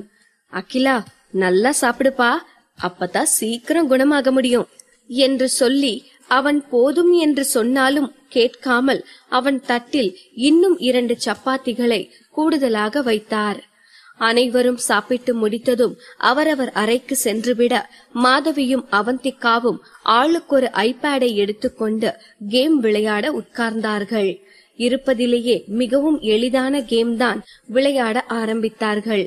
அதனால் அவந்திகா கூலாக விளையாடிக் கொண்டே, அத்தை, அரவிந்த் இந்த கேம்ஸ் எல்லாம் கூட நல்லா விளையாடுவாரா என்ன என்று கேட்டாள். அன்று அவந்திகா அமிர்தா ரோஹனாக அரவிந்தோடு விளையாடியதிலிருந்து இதை பற்றி கேட்க வேண்டும் என்று நினைத்திருந்தாள். எப்படியும் அரவிந்திடம் இதை பற்றி கேட்டால் அவன் சொல்ல மாட்டான் என்று தெரிந்ததால் இன்று நைஸாக மாதவியிடம் கேட்டுக்கொண்டிருக்கிறாள். ரொம்ப நல்லாவே விளையாடுவான் பொம்மி, ஃபர்ஸ்ட் பிரைஸ் எல்லாம் கூட வாங்கியிருக்கான். ஆனா என் கூட மட்டும் விளையாடவே மாட்டான். நான் கேட்டாலும் சொல்லி கொடுக்க மாட்டான். அவன் ரொம்ப பேட் பாய் பொம்மி. அவந்திகாவிற்கு மாதவி ஃபர்ஸ்ட் பிரைஸ் என்று சொல்லியது மட்டும்தான் கேட்டது. ஃபர்ஸ்ட் பிளேஸா? எதுக்கு அத்தை? என்ன கேம்? எப்ப வாங்கினாரு என்று கேட்டவள் ஆர்வமாக மாதவியின் முகத்தையே பார்த்து கொண்டிருந்தாள். அவளை பார்த்து சிரித்த மாதவி, அதெல்லாம் எனக்கு தெரியல பொம்மி, ஏதோ ஆன்லைன் கேமிங் காம்படிஷன்ல தான் வாங்கினா. அதெல்லாம் ரொம்ப வருஷத்துக்கு முன்ன. அப்போ அவன் காலேஜ் படிச்சிட்டு இருந்தான். அது மட்டும்தான் எனக்கு ஞாபகம் இருக்கு என்று சொன்னவள் அதற்குள் கேமுக்குள் மூழ்கிவிட்டாள். பொம்மி பொம்மி, இந்த மான்ஸ்டர் நம்மள அட்டாக் பண்ண வருது. நாம இப்ப எந்த சைட் போகணும் என்று கேட்கவும் அவந்திகாவும் ஸ்கிரீனை பார்த்து, அத்த ரைட் சைட் போங்க என்றாள். அதற்கு பிறகு அரவிந்தை பற்றி பேசாமல் இருவரது கவனமும் கேமிங்கிலேயே நிலைத்துவிட்டது. ஆனால் அவந்திகாவின் மனதில் அரவிந்த் எப்போது கேம் விளையாட ஆரம்பித்தான், அப்படி என்ன பரிசு வாங்கினான் என்று தெரிந்து கொள்ள வேண்டும் என்று ஓடிக்கொண்டிருந்தது. மறுநாள் காலை நேத்ரா நடிக்க இருக்கும் அந்த புது படத்திற்கான பிரஸ் மீட் நடந்து கொண்டிருந்தது. அது ஒரு காதல் படம். கல்லூரியில் படித்துக் கொண்டிருக்கும் நாயகன் நாயகி எப்படி காதலில் விழுந்தார்கள், பிறகு அவர்கள் காதல் திருமணம் வரை சென்றதா இல்லையா என்பதுதான் கதை. அதில் நாயகன் நாயகிக்கு அடுத்த பிரதான கதாபாத்திரம் நேத்ராவுக்கு. நாயகனின் பள்ளி பருவத்தில் அவனுக்கு இருந்த கிரஷ், அந்த கதாபாத்திரத்தில்தான் நேத்ரா நடிக்க இருக்கிறாள். அவளது குழந்தைத்தனமான முகமும் பயந்த சுபாவமும் அந்த கதாபாத்திரத்திற்கு கச்சிதமாக பொருந்துவதாக இருந்தது. டைரக்டர் உதயனை பொறுத்தவரை அவர் படங்களில் புதுமுக நடிகர் நடிகைகளுக்குத்தான் அதிக முக்கியத்துவம் கொடுப்பார். இப்போது பிரபலமாக இருக்கும் பல நடிகர் நடிகைகளை அறிமுகப்படுத்திய பெருமை டைரக்டர் உதயனையே சாரும். அதனால்தான் அரவிந்த் நேத்ராவை உதயனிடம் அழைத்து சென்றான். அத்தோடு அவனுக்கு தெரிந்தவரை உதயன் பாதுகாப்பான டைரக்டரும் கூட. நேத்ராவின் சுபாவத்திற்கு அவள் இந்த சினிமா துறையை பற்றி நன்கு தெரிந்து கொள்ளும் வரை உதயன் போன்ற நல்ல டைரக்டர்களோடு பணியாற்றுவதுதான் அவளுக்கு நல்லது என்று நினைத்தான். டைரக்டர் உதயன் பல நல்ல படங்களை கொடுத்து மக்கள் மத்தியில் நல்ல செல்வாக்கோடு இருந்தார். அதனால் அவர் இயக்க போகும் புது படம் என்பதால் அந்த நியூஸிற்கு மக்கள் மத்தியில் நல்ல வரவேற்பு இருக்கும். அதனால் அந்த நியூஸை கவர் செய்வதற்காக காசிப் நியூஸ் ஏஜென்சியில் இருந்து அனுவும் மற்றொரு நபரும் வந்திருந்தனர். வழக்கமான வரவேற்பு நிகழ்வெல்லாம் முடித்து உதயன் நேத்ராவை அறிமுகப்படுத்திய போது அவளை பார்த்த அனு ஷாக் ஆகி போனாள். நேற்று மிஸ்ஸஸ் அரவிந்தை பற்றிய ஆர்டிக்கிளை பப்ளிஷ் செய்த பிறகு அரவிந்தோடு இருக்கும் அந்த பெண்ணை பற்றிய தகவல்களை தெரிந்து கொள்ள அவள் எவ்வளவு தேடியும் ஒன்றும் கிடைக்கவில்லை. இன்று சர்ப்ரைஸ் கொடுக்கும் விதமாக நேத்ராவே அவள் கண்முன்னே நிற்கிறாள். அனுவிற்கு இப்போது ஒரே கல்லில் 2 மாங்காய் அடித்தது போல் இருந்தது. அதற்கு பிறகு அனுவின் கவனம் முழுவதும் நேத்ராவின் மீதுதான் இருந்தது. நிகழ்ச்சியின் இடையில் நேத்ரா எழுந்து வாஷ்ரூமிற்கு செல்ல அனுவும் சைலண்டாக அவளை பின்தொடர்ந்து சென்றாள். வாஷ்ரூமிற்குள் சென்று நேத்ரா தனது மேக்கப்பை டச்சப் செய்து கொண்டிருக்க வேகமாக அவள் அருகில் சென்ற அனு, மிஸ்ஸஸ் அரவிந்த் என்றாள் சன்னமான குரலில். இதை சற்றும் எதிர்பார்த்திடாத நேத்ரா பயந்து போன முயல் குட்டி போல் நடுங்கிக் கொண்டே திரும்பி பார்த்தாள். அங்கே அனு சிரித்து கொண்டு நின்றிருந்தாள். மிஸ்ஸஸ் அரவிந்த், பயப்படாதீங்க. நீங்க தான் மிஸ்ஸஸ் அரவிந்த்னு எனக்கு தெரியும். நான் உங்களை பேட்டி எடுக்கிறதுக்கெல்லாம் வரல. நான் உங்களுக்கு நல்லது பண்ணத்தான் வந்தேன். நான் உங்ககிட்ட ஒரு விஷயம் சொல்லணும், அவ்வளவுதான் என்று சொன்னவள் நேத்ராவிற்கு மிக அருகில் சென்று, சூப்பர் ஸ்டார் அரவிந்த் ராஜுக்கும் எங்க நியூஸ் ஏஜென்சில ஒர்க் பண்ற ஒரு பொண்ணுக்கும் ஒரு அஃபேர் போயிட்டு இருக்கு. இதை கேட்டதும் கண்களை சுருக்கி கொண்டு அனுவை பார்த்த நேத்ரா, நீங்க யாரு என்றாள். நான் காசிப் நியூஸ் ஏஜென்சில ரிப்போர்ட்டரா ஒர்க் பண்ணிட்டு இருக்கேன். உங்களுக்கு அவந்திக்கான ஒரு ரிப்போர்ட்டரை தெரியுமான்னு எனக்கு தெரியல. ஆனா அவ கொஞ்சம் கூட நல்ல பொண்ணே கிடையாது. அவளுக்கும் சூப்பர் ஸ்டார் அரவிந்த் ராஜுக்கும் ஏதோ தப்பான உறவு இருக்கு. தினமும் சாயங்காலம் ஒர்க் முடிஞ்சதும் அரவிந்த் சாரே வந்து அவளை கூட்டிட்டு போறத நான் என் கண்ணால பாத்திருக்கேன். இதை சொல்லி முடித்ததும் அனுவின் கண்களில் ஏதோ சாதித்துவிட்ட உணர்வு தெரிந்தது. அவள் முதலில் அவந்திகாவை அரவிந்தோடு பார்த்ததில் இருந்தே அந்த விஷயத்தை யாரிடமாவது சொல்லிவிட வேண்டும் என்று துடித்து கொண்டிருந்தாள். ஆனால் அவந்திகா மேனேஜிங் எடிட்டரோடு அனுவிற்கு இருக்கும் தொடர்பை அனைவருக்கும் அம்பலப்படுத்தி விடுவேன் என்று மிரட்டியதால் அனு அவந்திகாவை பற்றி வெளியே சொல்ல முடியாமல் ரகசியமாக வைத்துக் கொள்ள வேண்டியிருந்தது. எப்போதாவது வாய்ப்பு கிடைத்தால் அரவிந்தின் குடும்பத்தாரிடம் இதை பற்றி சொல்ல வேண்டும் என்று நினைத்திருந்தாள். ஆனால் அரவிந்தின் குடும்பம் பற்றி யாருக்கும் எதுவும் தெரியாது. புதையல் காப்பது போல் அரவிந்த் தன்னை சார்ந்தவர்கள் குறித்த அனைத்து தகவல்களையும் ரகசியமாகவே வைத்திருந்ததால் அனுவால் இந்த விஷயத்தை யாரிடமும் சொல்ல முடியாமல் துடித்துக் கொண்டிருந்தாள். இன்று அரவிந்தின் மனைவி என்று அவள் நினைத்து கொண்டிருக்கும் நேத்ராவிடம் இந்த விஷயத்தை சொல்லியதால் ஒரு வழியாக அவந்திகாவை பழி வாங்கிவிட்டதாக நினைத்து பெருமைப்பட்டு கொண்டிருந்தாள். என்னதான் நேத்ரா பார்ப்பதற்கு முயல் குட்டியை போல் பலவீனமாகவும் அப்பாவியாகவும் இருந்தாலும் அவள் அரவிந்த் ராஜை திருமணம் செய்திருக்கிறாள் என்றால் கண்டிப்பாக அவளுக்கு ஏதாவது பலமான பின்புலம் இருக்கும். இவளால் எதுவும் செய்ய முடியவில்லை என்றாலும் தன் கணவனின் நடத்தை குறித்து தன் குடும்பத்தில் சொல்லி அவந்திகாவிற்கு மிரட்டல் விடுப்பாள் என்று நினைத்து சந்தோஷப்பட்டு கொண்டாள். என்னதான் இந்த பொண்ணு பார்க்க பாவமா இருந்தாலும் எந்த பொண்டாட்டிக்கு தான் தன்னோட புருஷன் வேறொரு பொண்ணோட சுத்துறது பிடிக்கும்? அவந்திகா, பாத்துட்டே இரு, இந்த டைம் நீ எப்படி அசிங்கப்பட போறேன்னு என்று அனு கர்வமாக நினைத்து கொண்டிருக்க, அவள் சொல்லியது எதையும் காதில் போட்டு கொள்ளாதவள் போல், சாரி, நீங்க தப்பான ஆள்கிட்ட பேசிட்டு இருக்கீங்க என்று சொன்ன நேத்ரா கதவை நோக்கி சென்றாள். அனுவிற்கு நேத்ரா பேசியது அவள் எதிர்பார்த்ததற்கு நேர்மாறாக இருந்தாலும் நேத்ராவின் உடம்பில் தெரிந்த நடுக்கத்தை வைத்து அவள்தான் அரவிந்தின் மனைவி என்றும் அதை தான் கண்டுபிடித்து விட்டதால் தான் அவள் இப்படி பயந்து ஓடுகிறாள் என்றும் தவறாக எண்ணிக்கொண்டாள். அந்த எண்ணம் கொடுத்த நம்பிக்கையில் வேகமாக நேத்ராவின் பின்னே ஓடி சென்று அவள் கையை பிடித்து நிறுத்தியவள், மிஸ்ஸஸ் அரவிந்த், எங்க நியூஸ் ஏஜென்சி கிட்ட நீங்களும் அரவிந்த் சாரும் இருக்கிற போட்டோ இருக்கு. என்னதான் நாங்க பப்ளிஷ் பண்ணல உங்க ஃபேஸ பிளர் பண்ணி போட்டிருந்தாலும் அந்த போட்டோல கிளியரா இருக்கீங்க ரெண்டு பேரும்.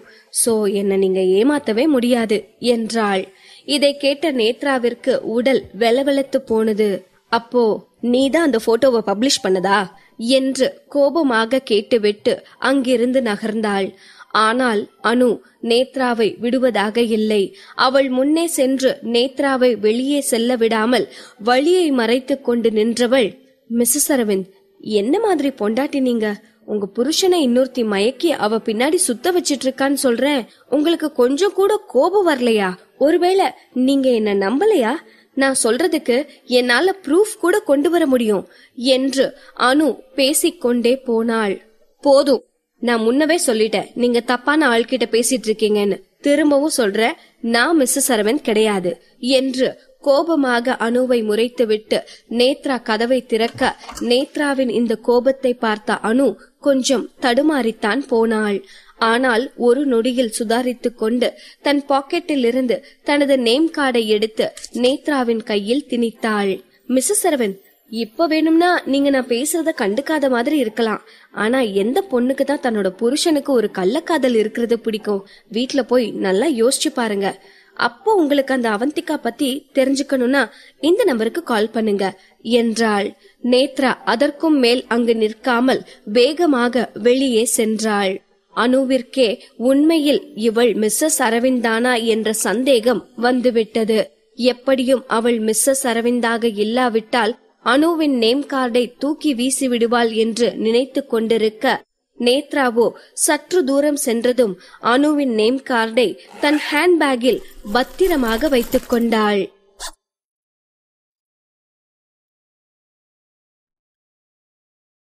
பாகம் 214. ஒரு வழியாக தன்னால் முடிந்தவரை அவந்திகாவை பழிவாங்கிவிட்டதாக திருப்திப்பட்டு கொண்ட அனு தான் வந்த வேலையை பார்க்க ஆரம்பித்தாள். பேருக்கு இன்டர்வியூ எடுத்துவிட்டு கொண்டாட்டமாக ஆபீஸுக்கு வந்தாள். அப்பப்பா, இப்பெல்லாம் அடுத்தவங்க புருஷனை மயக்கி தான் கைக்குள்ள போட்டுக்கிறதவே சிலர் வேலையா வச்சிருக்காங்க. அதுவும் கொஞ்சம் கூட வெக்கமே இல்லாம தன்னை பத்தி பெருமையா வேற நினைச்சுக்கிறாங்க. ஆனா என்ன பண்றது, தப்பான உறவுக்கு நல்ல முடிவு கிடைக்கிறது இல்லையே.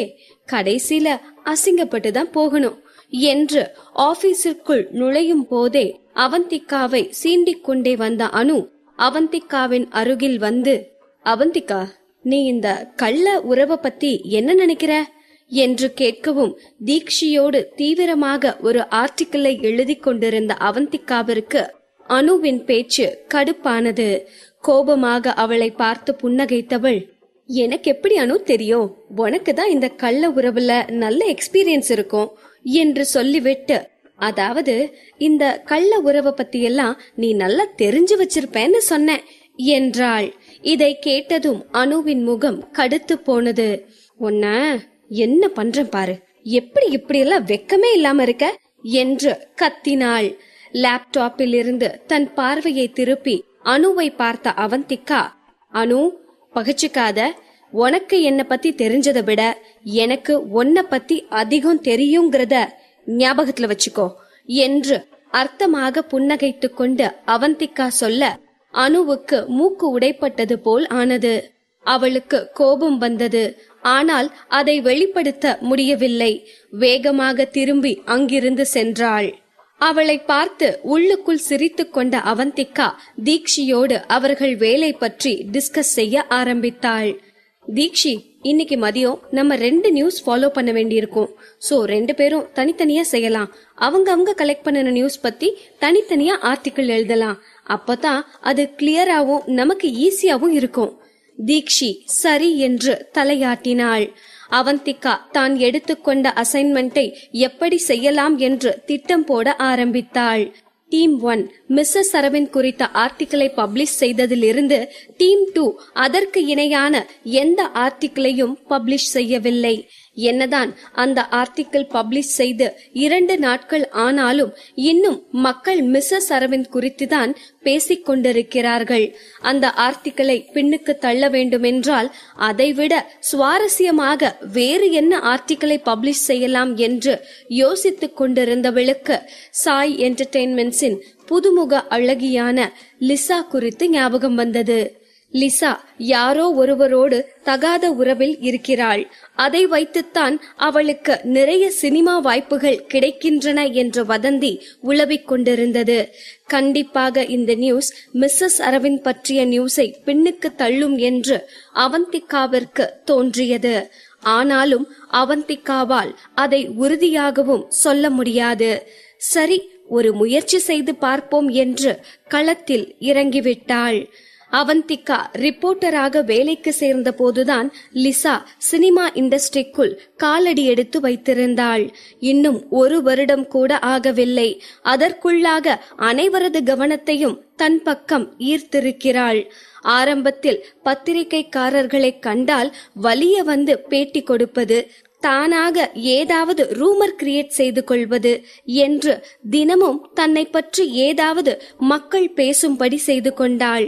ஆனால் கொஞ்சம் ஃபேமஸ் ஆனதும் அவளுக்கு கொஞ்சம் தலைகணம் வந்துவிட்டது.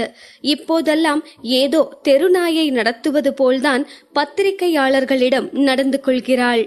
சமீபமாக அவள் ஒரு பெரும் செல்வாக்கானவரோடு தொடர்பில் இருப்பதாக ஒரு வதந்தி வந்தது.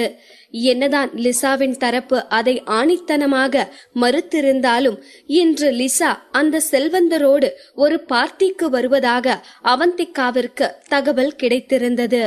இப்போது அங்கு செல்லத்தான் அவந்திகா கிளம்பிக் கொண்டிருக்கிறாள்.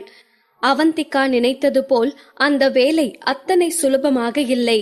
ஆனால் அவளுக்கு கிடைத்த செய்தி உண்மைதான். அங்கு லிசா தனது காதலனுடன் வந்திருந்தாள். ஒரு வழியாக அவர்களை பின்தொடர்ந்து சென்று அவர்களை ஒரு போட்டோ பிடித்து விட்டாள். என்னதான் சைடு ஆங்கிளில் எடுக்கப்பட்டாலும் அது அவர்கள்தான் என்று கண்டுபிடிக்கும்படிதான் போட்டோ இருந்தது. வந்த வேலை வெற்றிகரமாக முடிந்ததால் நியூஸ் ஏஜென்சிக்கு வந்து அதை குறித்த ஒரு ஆர்டிக்கிளை எழுதி பப்ளிஷ் செய்துவிட்டு ஆபீஸை விட்டு கிளம்பினாள். அரவிந்த் இன்று அதிக பிஸியாக இருந்ததால் அவந்திகாவை வந்து அழைத்து செல்லவில்லை. ஒரு கேப் பிடித்துதான் வீட்டிற்கு சென்றாள். இவள் உள்ளே நுழையும் போதே சாப்பாட்டு வாசம் அவள் மூக்கை துளைத்தது. அத்தோடு கிச்சனும் பேச்சு சத்தத்தாலும் சிரிப்பு சத்தத்தாலும் நிரம்பி இருந்தது. மாதவியும் நேத்ராவும் தான் சமைத்துக் கொண்டிருந்தார்கள். அவர்கள் 2-3 நாட்களாக இங்கேயே தான் தங்கி இருக்கிறார்கள். மாதவி நேத்ராவின் அம்மா கிடையாது, வளர்ப்பு தாய்தான் என்று சொன்னாலும் யாரும் நம்ப மாட்டார்கள். இருவரும் அவ்வளவு பிணைப்போடு இருந்தார்கள். அதுவும் நேத்ராவை மாதவிக்கு சிறு வயதிலிருந்து கூட தெரியாது. 7-8 வருடங்களாகத்தான் தெரியும் என்று மாதவி சொல்லி இருக்கிறாள். அப்படி இருக்கையில் அவர்களுக்குள்ளான பிணைப்பை பார்த்தால் அவந்திகாவிற்கு ஆச்சரியமாகவும் கொஞ்சம் பொறாமையாகவும் இருந்தது. அவந்திகா வருவதை பார்த்த மாதவியின் முகம் மலர்ந்தது. பொம்மி, வந்துட்டியா? உனக்காகத்தான் நான் ஸ்பெஷல்லா ஆட்டுக்கால் சூப் செஞ்சிருக்கேன். கைய கழுவிட்டு வா. உனக்கு உடம்புல கொஞ்சம் கூட பலமே இல்ல. இப்படி இருந்தனா நீ எப்படி ஒரு குழந்தைய தாங்குவ? இனிமே நிறைய ஹெல்தியான சாப்பாடா சாப்பிடணும். வேலை வேலைன்னு ஓவரா ஸ்ட்ரெஸ்ஸா இருக்காத. அப்படி இருந்தா கன்சீவ் ஆகுறது கஷ்டமா இருக்கும் என்று மாதவி கன்சீவ் ஆவதையும் குழந்தை பெற்றுக் கொள்வதையும் பற்றியே பேசிக்கொண்டிருக்க அவந்திகாவிற்கு சங்கடமாக இருந்தது. மாதவி இப்படியெல்லாம் பேசுவதை கேட்கையில் அவளுக்கு கொஞ்சம் வேதனையாகவும் இருந்தது. அவளுக்கு அன்று ஹாஸ்பிட்டலில் வந்திருந்த டெஸ்ட் ரிப்போர்ட் மனக்கண் முன் தோன்றி மனதை பாரமாக்கியது. அதிக அளவு கருத்தடை மாத்திரை எடுத்துக்கொண்டதால் அவள் உடல் ஒரு குழந்தையை தாங்குவதற்கான சக்தியோடு இல்லை என்றும் அந்த மாத்திரைகளின் வீரியம் எப்படியும் இன்னும் 1 வருடத்திற்கு இருக்கும் என்றும் மருத்துவர் சொல்லியிருந்தார். இதை எப்படி அவள் மாதவியிடம் சொல்ல முடியும்? மனதிற்குள்ளேயே குமுறிக் கொண்டிருந்தாள். மாதவியிடம் கருத்தடை மாத்திரை குறித்து எதுவும் சொல்லவில்லை என்றாலும் தற்போதைக்கு அவர்களுக்கு குழந்தை பிறக்காது என்று சொல்ல நினைத்த அவந்திகா, அது அத்தை என்று ஏதோ சொல்ல ஆரம்பிக்க, பொம்மி நீ ஒன்னும் சொல்ல வேணாம் என்று சொல்லி அவந்திகாவின் தோளை பிடித்து சோஃபாவில் அமர வைத்த மாதவி அவளிடம் ஒரு பெரிய சூப் கப்பை கொண்டு வந்து திணித்தாள். அதை பார்க்கையிலேயே அவந்திகாவிற்கு தலை சுற்றுவது போல் இருந்தது. ஐயோ அத்தை, என்ன இது? சூப் வச்ச பாத்திரத்தை மொத்தமா கொண்டு வந்து ஏன் முன்ன வச்சிருக்கீங்க என்று அலறினாள். பொம்மி, உனக்கு விளையாட்டு ஜாஸ்தி.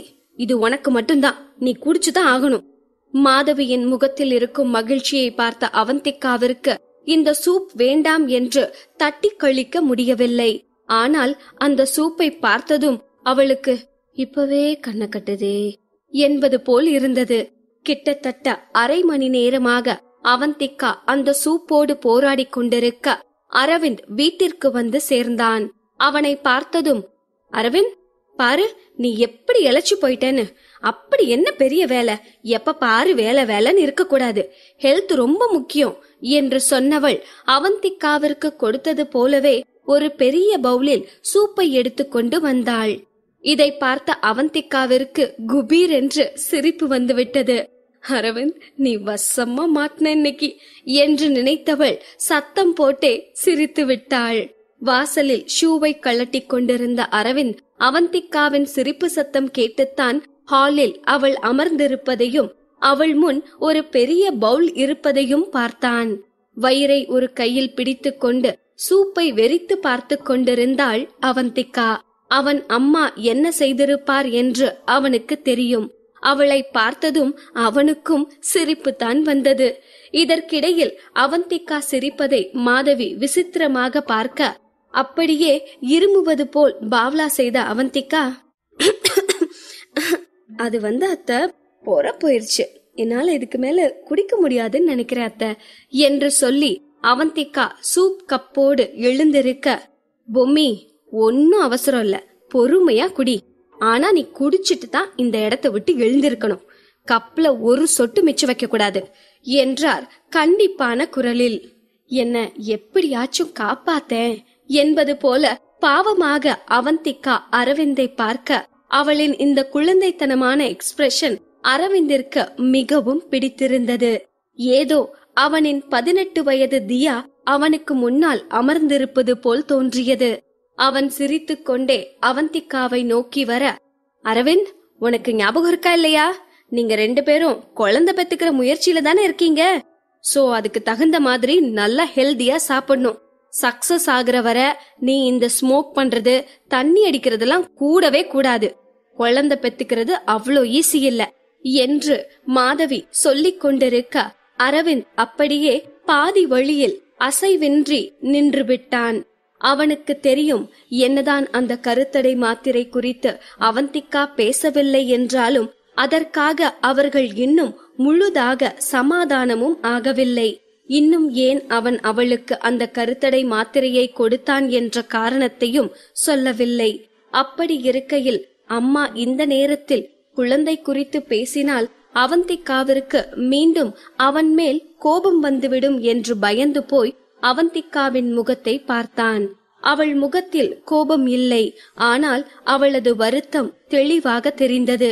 இதை பார்த்ததும் அரவிந்திற்கு மாதவி மீதுதான் கோபம் வந்தது. அம்மா, இந்த விஷயத்த பத்தி இப்போதைக்கு பேச வேணாம். எங்க 2 பேருக்கும் இன்னும் சின்ன வயசு தானே, அதனால இப்போதைக்கு எங்களுக்கு குழந்தை பெத்துக்கணும்னு எந்த அவசரமும் இல்ல என்று சட்டென பதிலளித்தான். இதை கேட்ட மாதவியின் முகம் கருத்தது. அரவிந்த், நீ என்ன பேசிட்டு இருக்க?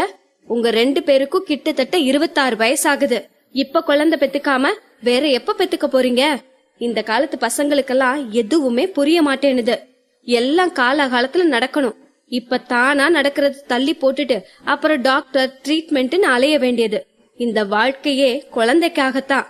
அப்படி இருக்கையில அதை செய்யாம வேலை வேலைன்னு அலைஞ்சு நீங்க என்னதான் பண்ண போறீங்களோ தெரியல என்று மாதவி பேசிக் கொண்டிருக்க அரவிந்திற்கு இதை கேட்கவே ஆத்திரமாக வந்தது. கொஞ்சம் அருவருப்பாக கூட இருந்தது. அவனுக்கு குழந்தைகள் என்றால் வெறுப்பெல்லாம் இல்லை. ஆனால் அவனுக்கு குழந்தைகள் மேல் ஈர்ப்பும் இருந்ததில்லை. வருங்காலத்தில் நடக்கப் போவது நடக்கட்டும், இப்போதைக்கு குழந்தை தேவையில்லை என்று நினைத்திருந்தான். ஆனால் இப்போது அவனது அம்மா குழந்தைக்காகத்தான் வாழ்க்கை என்று சொன்னதும் அதை கேட்கையிலேயே அவனுக்கு அருவருப்பாக இருந்தது. ஆனால் மாதவி பேசுவதை நிறுத்துவதாக தெரியவில்லை. நேத்ராவுக்குத்தான் நன்றி சொல்லணும். அவதான் உங்களுக்கு கல்யாணம் ஆகி இன்னையோட 4 மாசம் ஆகுதுன்னு எனக்கு ஞாபகப்படுத்தினா. உங்களுக்கு கல்யாணம் ஆகி 4 மாசம் ஆச்சு. இந்த மாசமாவது ஏதாவது குட் நியூஸ் இருக்கா என்று கேட்டவள் அவந்திகாவை பார்த்து, அவந்திகா, இந்த மாசம் உன்னோட பீரியட்ஸ் என்று கேட்க சங்கடமாக நெளிந்த அவந்திகா, அதெல்லாம் கரெக்டா டைமுக்கு தான் வந்துட்டு இருக்குது அத்தை. இந்த மாசம் இன்னும் 2-3 நாள்ல வந்துரும் என்றாள். இதை கேட்டதும் மாதவியின் கண்களில் ஒரு நம்பிக்கை ஒளி தெரிந்தது. அப்போ இந்த மாசம் கன்சீவ் ஆக சான்ஸ் இருக்குன்னு சொல்லு. நான் இன்னும் 2-3 நாள்ல குட் நியூஸ் கேட்க வாய்ப்பு இருக்கு என்று மாதவி சந்தோஷமாக சொல்ல அரவிந்தை சீற்றம் நிறைந்த பார்வை பார்த்த அவந்திகா, அத்தை, அவ்வளோ சீக்கிரம் நீங்க நினைக்கிறது நடக்க வாய்ப்பில்ல, கொஞ்சம் டைம் ஆகும் என்றாள். இதை கேட்ட மாதவியின் முகத்தில் பெருத்த ஏமாற்றம், அத்தோடு கொஞ்சம் கோபமும் கூட. ஏன் பொம்மி இப்படி சொல்ற? அவட மாதிரி உனக்கும் குழந்தை பெத்துக்க விருப்பம் இல்லையா? 2 பேர் உடம்புலயும் எந்த குறையும் இல்லதானே? ஹெல்தியா தானே இருக்கீங்க? நாம வேணும்னா நாளைக்கு டாக்டர் கிட்ட போய் செக் பண்ணிட்டு வரலாமா?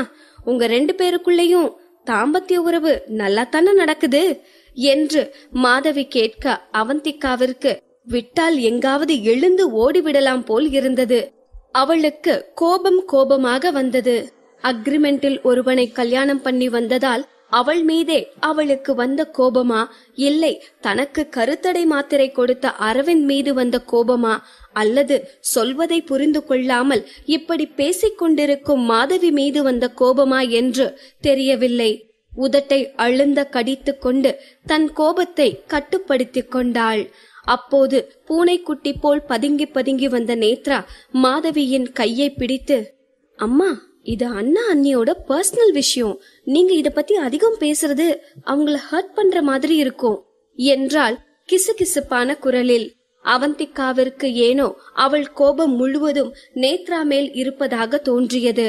அவள்தானே பிள்ளையையும் கிள்ளிவிட்டு தொட்டிலையும் ஆட்டிக்கொண்டிருக்கிறாள். திருமணம் என்பது புரிதலை அடிப்படையாக கொண்டிருக்க வேண்டும். அவர்களுக்குள்ளான காதலின் பரிசாய் குழந்தை இருக்க வேண்டும். திருமணமே குழந்தைக்காக என்றால் அது எப்படி ஒரு உறவாக இருக்க முடியும்? குழந்தை வாழ்க்கையின் ஒரு பகுதிதான். குழந்தைக்காகத்தான் வாழ்க்கை என்று நினைப்பது அடி முட்டாள்தனம்.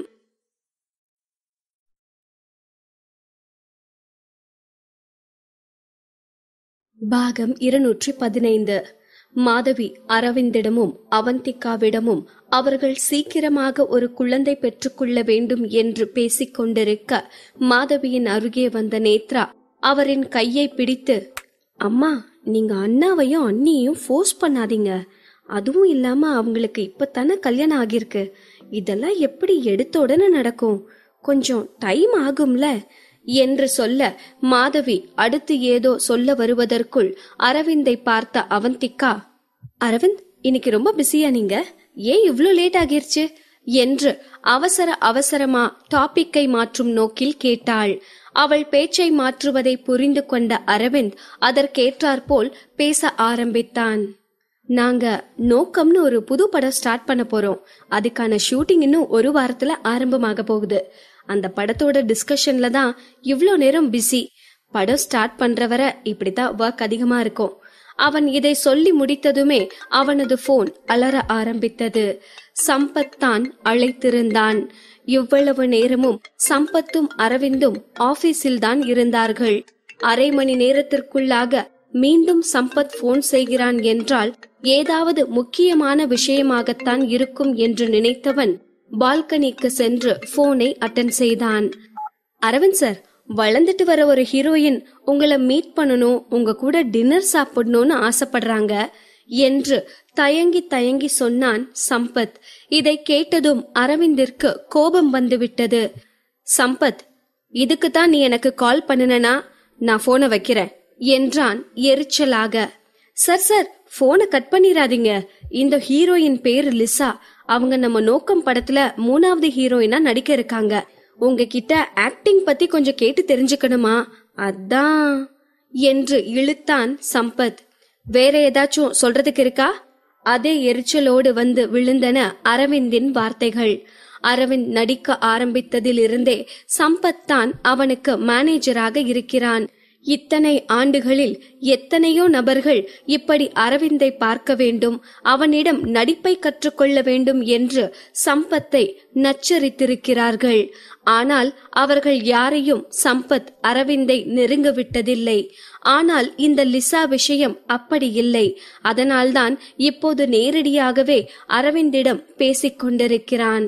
சார், இவங்கள மனோஜ் சார் ரெக்கமெண்ட் பண்ணிருக்காரு. இதை கேட்டதும் அரவிந்தின் முகம் சுருங்கியது.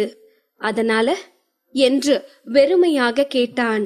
அதனால சின்ன வயசுல உங்களுக்கும் மனோஜ் சாருக்கும் இருந்த ஃப்ரெண்ட்ஷிப்னால இந்த பொண்ணுக்கு நீங்க ஹெல்ப் பண்ணுவீங்கன்னு மனோஜ் சார் நினைக்கிறாரு. இந்த வார்த்தைகளை கேட்டதும் அவனது இதழ்கள் வெற்று புன்னகையை உதிர்த்தது. ஓகே, எனக்கு புரியுது என்று சொன்னவன் போனை வைத்தான். அரவிந்த் பால்கனியில் நின்று கொண்டிருந்ததால் இருள் பூசிய வானமும் அதில் சிதறி கிடக்கும் நட்சத்திரங்களும் அதன் நடுவில் ராணியாக வீற்றிருக்கும் நிலவும் தெரிந்தது.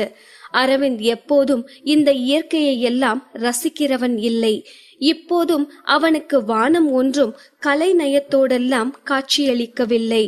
யாரோ கிழித்து போட்ட காகித துண்டுகள் அங்கொன்றும் இங்கொன்றுமாக சிதறி கிடப்பது போல்தான் அந்த நட்சத்திரங்கள் அவனுக்கு காட்சியளித்தன. நிலவு கூட முழுமையாக கிழிக்கப்படாத வெள்ளை காகிதம் போல் அவனுக்கு தெரிந்தது. மனோஜ் என்ற இந்த பெயர் அவனை ஆழ ஊடுருவி அழகான அவன் சிறுவயது நினைவுகளை அவன் மனத்திரையில் ஓடவிட்டது. சிறுவயதில் இந்த மனோஜும் அரவிந்தும் ஒரே கேங்காக சுற்றி திரிந்தவர்கள். ஆனால் இன்று இருவரிடமும் அவரவர் போன் நம்பர் கூட இல்லாமல் காலம் அவர்களை தள்ளி வைத்து விட்டது. எல்லாம் முடிந்துவிட்டது. 8 ஆண்டுகள் கடந்து விட்டது. இனி அதை நினைத்து என்ன பிரயோஜனம் என்று நினைத்தவன் வேறு எதையும் யோசித்துக் கொண்டிருக்காமல் வீட்டிற்குள் வந்தான். நல்ல வேளையாக இப்போது மாதவி குழந்தை பெற்றுக் கொள்வதை பற்றி பேசாமல் வேறு ஏதோ அவந்திகாவில் பேசி சிரித்துக் கொண்டிருக்கிறார். ஆனால் அவந்திகாவின் முகம் எப்போதும் போல் இல்லை. அவள் முகத்தில் இருந்த கவலையை அரவிந்தால் தெளிவாக பார்க்க முடிந்தது. அவந்திகாவின் இந்த வருத்தத்திற்கு அவன்தானே காரணம். அதை நினைக்கும் போதே அவன் நெஞ்சில் யாரோ ஈட்டியால் குத்துவது போல் இருந்தது. ஒரு வழியாக மாதவியையும் நேத்ராவையும் அன்று டின்னர் முடித்ததும் அவர்களது வீட்டிற்கு அனுப்பி வைத்துவிட்டு அவந்திகா மேலே மாஸ்டர் பெட்ரூமிற்கு சென்றாள். அங்கே அரவிந்த் இவள் வருவதற்காகத்தான் காத்திருந்தான். அவந்திகா உள்ளே நுழைந்ததும் அவளை பின்னிருந்து இறுக்கமாக கட்டிக்கொண்டான். இவ்வளவு நேரம் மாதவி பேசியதை கூட அவந்திகா பொறுத்து கொண்டாள். ஆனால் இப்போது அரவிந்தின் இந்த மென்மையான அணைப்பு அவளுக்கு ஏதோ செய்தது. அவன் மார்பில் முகம் புதைத்து அழ வேண்டும் போல் தோன்றியது. ஏன் என்று அவளுக்கு தெரியவில்லை. ஆனால் அவந்திகாவிற்கும் இந்த அணைப்பு தேவையாகத்தான் இருந்தது. அவந்திகா எந்த அசைவும் இல்லாமல் இருக்கவும் இன்னும் அவளை இறுக்கமாக அணைத்தவன் அவளது கழுத்தில் முகம் புதைத்து தன் முகத்தை அவள் முகத்தோடு ஒட்டி வைத்துக் கொண்டான். அவந்திகாவை சமாதானப்படுத்த வேண்டும் என்று அவன் நினைத்திருக்க இங்கு நடப்பதென்னவோ அதற்கு உல்டாவாக இருக்கிறது. தன் கழுத்தில் முகம் புதைத்து கண்மூடி நின்று கொண்டிருக்கும் அரவிந்த் அவந்திகாவிற்கு ஒரு குழந்தை போல் தெரிந்தான். எதுவும் பேசாமல் மௌனமாக தன் கையை பின்னே எடுத்து சென்று அவன் முடியை கோதிவிட்டாள். அரவிந்திற்கும் இந்த தொடுதல் தேவையாகத்தான் இருந்தது போலும். மௌனமாக அதை ஏற்றுக்கொண்டவன் அழுத்தமாக அவள் கழுத்தில் ஒரு முத்தம் பதித்தான். இது கூடலுக்கான அனுமதி சீட்டா? இல்லவே இல்லை. இந்த முத்தம் அவன் வார்த்தைகளால் வெளிப்படுத்த முடியாத வேதனையின் வெளிப்பாடு. நீண்ட நேரம் அப்படியே நின்றிருந்தார்கள். அரவிந்த் அவந்திகாவை தன் பக்கமாக திருப்பவில்லை. நீண்ட அமைதிக்கு பின் அவன் புறமாக அவந்திகா திரும்பியதும் மீண்டும் இறுக அணைத்து கொண்டான். அவந்திகாவும் எதுவும் சொல்லவில்லை. இன்று இருவருமே போதுமான அளவு பழைய நினைவுகளால் சோர்ந்து போயிருந்தார்கள். மென்மையாக அவளை மெத்தையில் கிடத்தியவன் கண்ணீர் தேங்கியிருந்த அவள் கண்கள் இரண்டையும் மாறி மாறி முத்தமிட்டான். அவள் கண்ணீர் துளிகள் தன் வைராக்கியத்தை விட்டு வெளியே உருண்டோடி வரும் வரை அந்த கண்களுக்கு முத்தமிட்டவன் வெளிவந்த கண்ணீரை கன்னம் தாண்ட விடாமல் தன் நாவால் துடைத்தெடுத்தான். அவள் முகமெங்கும் முத்தமிட்டான். நிறுத்தி நிதானமாக முத்தமிட்டான். கண்மூடி இவன் முத்தங்களால் மூர்ச்சையாகி கிடப்பவளின் முகத்தில் தெரியும் ஒவ்வொரு உணர்ச்சியையும் உள்வாங்கிக் கொண்டே முத்தமிட்டான். அவள் உதட்டை விடுத்து உடலெங்கும் முத்தமிட்டான். அவள் உடலின் ஒவ்வொரு அணுவும் உணர்ச்சியால் கிளர்ந்தெழும் வரை முத்தமிட்டவன் அவள் முகத்தருகே முகம் வைத்து காத்திருந்தான். இப்போது அவந்திகாவே அவனை ஆறத் தழுவி அவள் தன் இதழ்களால் அவன் இதழ்களை மூடினாள். இதழ்களும் நாவும் மட்டுமல்ல, அவர்கள் உடல்களும் இயங்கின மென்மையாக. அனைத்தையும் முடித்து அவள் மார்பில் முகம் புதைத்து மௌனமாக உறங்கிக் கொண்டிருக்கிறான். அவளும் கைகளாலும் கால்களாலும் அவனை இறுக அணைத்து கவலை மறந்து உறங்குகிறாள். இந்த அறையின் சுவர்கள் பல தடவை இவர்களின் கூடலுக்கு சாட்சியாக இருந்திருக்கிறது. ஆனால் இன்று மட்டும் இந்த சுவர்கள் காமத்தை விருந்தாக இல்லாமல் மருந்தாக பார்க்கின்றன. வன்மத்தையும் ஆசையையும் தீர்த்த காமம் இன்று அவர்களின் வேதனைக்கு மருந்தாகியிருக்கிறது. இன்று அறைக்குள் வந்ததிலிருந்து இருவரும் ஒரு வார்த்தை கூட பேசிக்கொள்ளவில்லை. ஆனால் அவர்களது அறை முழுவதும் காதலால் நிரம்பி கிடக்கிறது. யார் சொன்னது காதலுக்கு வார்த்தைகளும் கவிதைகளும் தேவை என்று? காதலுக்கு மௌனமே போதும். மறுநாள் அதிகாலையிலேயே அரவிந்த் எழுந்து விட்டான். இரவில் அவன்தானே அவள் மார்பில் தலை சாய்த்து உறங்கினான். இப்போது அவந்திகா அவன் மார்பில் தலை சாய்த்து உறங்கிக் கொண்டிருக்கிறாள். தலை சாய்த்து என்றெல்லாம் சொல்ல முடியாது. அவனால் கொஞ்சம் கூட அசைய முடியாதபடி ஆக்டோபஸ் போல் முழுமையாக அவனை கட்டிக்கொண்டு படுத்திருக்கிறாள். அவள் தலையெல்லாம் கலைந்திருந்தது. இன்னும் அவள் ஆடை அணிந்திருக்கவில்லை. அவனும் தான். ஆனால் அதனால் என்ன? அவந்திகாவிற்கே தெரியாமல் அவளை இப்படி ரசிப்பது அரவிந்திற்கு மிகவும் பிடித்திருக்கிறது. அவள் முகத்தில் படர்ந்திருந்த முடியை விலக்கிவிட்டு அப்பழுக்கற்ற அவளது பளிங்கு முகத்தை ரசித்துக் கொண்டிருக்கிறான்.